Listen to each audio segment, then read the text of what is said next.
When everything breaks down, water becomes the first priority. Food matters, shelter matters, security matters, but without safe water the body fails fast. The rule is simple.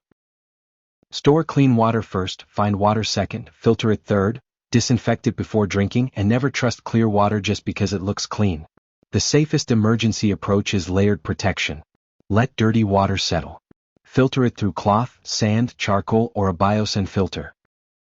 Then disinfect it with boiling, bleach, sodies, or solar distillation. No single improvised method is perfect, but several methods used together can make water far safer. Water storage first. Your first line of defense is stored water. Plan for at least 1 gallon per person per day for drinking and basic hygiene.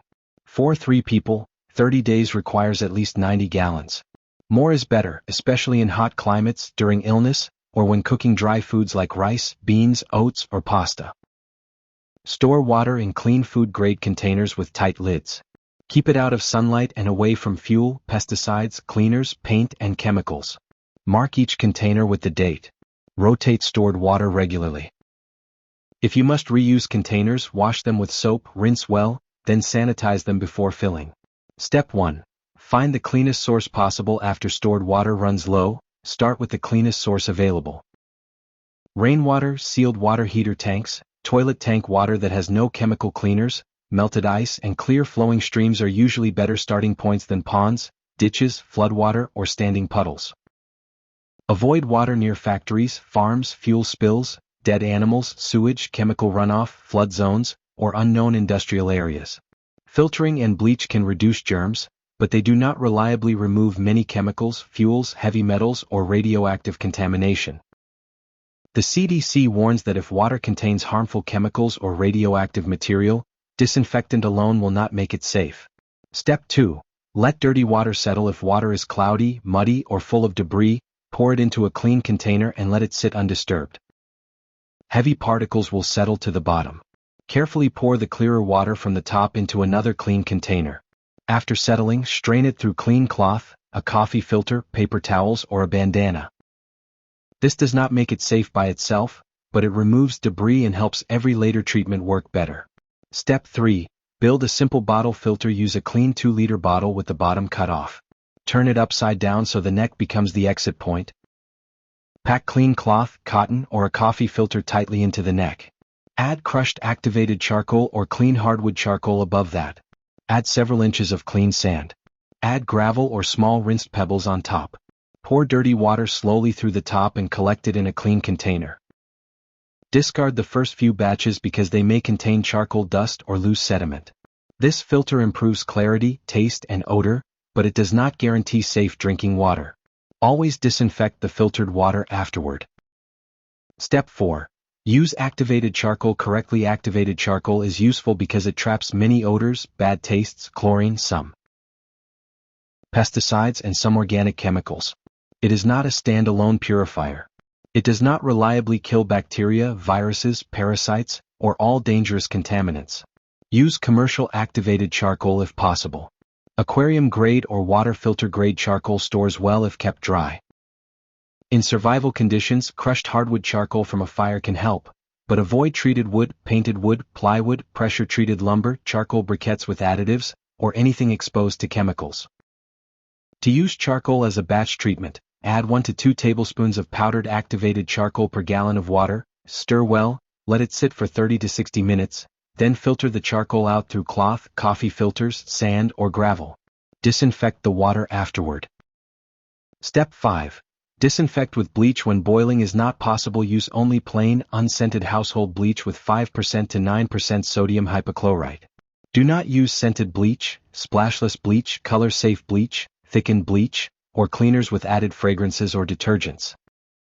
For 1 quart or 1 liter of clear water, add 2 drops of bleach. For 1 gallon of clear water, add 8 drops of 6% bleach or 6 drops of 8.25% bleach. If the water is cloudy, colored, very cold, or questionable, double the amount. Stir or shake well and let it stand for 30 minutes. The water should have a slight chlorine smell. If it does not, repeat the dose and wait another 15 to 30 minutes. These amounts match current CDC and EPA emergency guidance. Bleach loses strength over time, especially in heat. Use fresh bleach when possible. Store it upright, sealed, and away from sunlight. Step 6. Boil when you can. Boiling is one of the most reliable emergency methods for killing germs. Bring water to a rolling boil for 1 full minute. At high altitude, boil for 3 minutes. Let it cool in a covered clean container. Boiling kills most pathogens, but it does not remove chemicals, fuel, heavy metals, salt, or radioactive contamination. If water may be chemically contaminated, look for a safer source or use distillation when appropriate. Step 7. Use solar water disinfection. Solar water disinfection, often called SHTF, uses sunlight to inactivate many bacteria, viruses, and parasites. It works best with clear water in transparent PET plastic bottles marked Recycling Code 1. First, filter cloudy water until you can read text through the filled bottle. Fill the bottle 3/4 full, cap it, shake it for 20 seconds, then top it off. Lay the bottle on its side in full direct sunlight. In strong sun or partial clouds, leave it for 6 hours. In heavy cloud cover, leave it for 2 full days. A reflective surface like foil or metal can improve performance. SHTF does not remove chemicals, metals, salt, or sediment. It also gives no lasting disinfectant protection, so avoid pouring treated water into dirty containers. Step 8. Use solar distillation as a backup. Solar distillation uses sunlight to evaporate water and collect the condensed vapor. It can remove salts, many heavy metals, bacteria, and many contaminants, but it is slow. A basic pit still may only produce a small amount per day. To build a pit still, dig a hole 3 to 4 feet wide and 1 to 2 feet deep in full sun. Place a clean cup or container in the center. Put damp soil, green vegetation, dirty water, or salty water around the cup, but do not let dirty water spill into the cup. Cover the hole tightly with clear plastic. Seal the edges with dirt or rocks. Place a small rock in the center of the plastic directly above the cup so condensation drips into it. Collect the water at the end of the day or early morning. Build more than one still if you need meaningful output. Use this as a backup, not your main daily source. Step 9. Build a BIOS and filter for longer emergencies. A BIOS and filter is one of the best long-term household methods because it combines sand filtration with a living biological layer on top of the sand. That layer helps trap and consume pathogens as water slowly passes through. Use a food-grade 5-gallon bucket or larger container. Put coarse gravel at the bottom, medium gravel above it, and clean fine sand above that. The sand layer should be deep. Keep a small standing layer of water above the sand so the biological layer stays alive. Use a diffuser plate, cloth, or perforated lid on top so incoming water does not disturb the sand. A BIOS and filter needs time to mature. The biological layer may take 2 to 4 weeks to fully develop. During that period, keep using secondary disinfection such as boiling, bleach, or SHTF.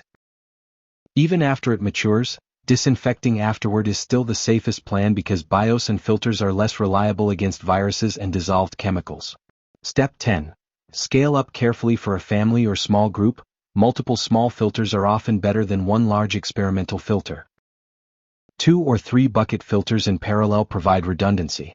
If one slows down, clogs, or needs cleaning, the others still work. For larger setups, use barrels or multiple containers but keep the same principles. Use clean materials, correct sand depth, slow flow, standing water over the sand, and a protected outlet. Bigger filters become heavy, harder to clean, and easier to build wrong. Test them before you need them. Step 11. Use natural coagulants only as support. Moringa seeds can help cloudy water settle by clumping dirt and bacteria so they sink. Crush dried shelled seeds into powder, mix with a little clean water to form a paste, stir into dirty water, let it settle, then pour off the clearer water and filter it. This is not sterilization. Treat it as a clarification step only. Disinfect afterward. Step 12.